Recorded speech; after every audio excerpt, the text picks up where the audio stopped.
அப்படி ஒன்றும் அழகில்லை, அவளுக்கு யாரும் இணையில்லை.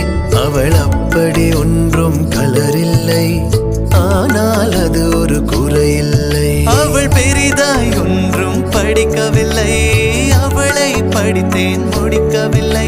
அவள் உடுத்தும் உடைகள் பிடிக்கவில்லை, இருந்தும் கவனிக்க மறக்கவில்லை. அவள் அப்படி ஒன்றும் அழகில்லை.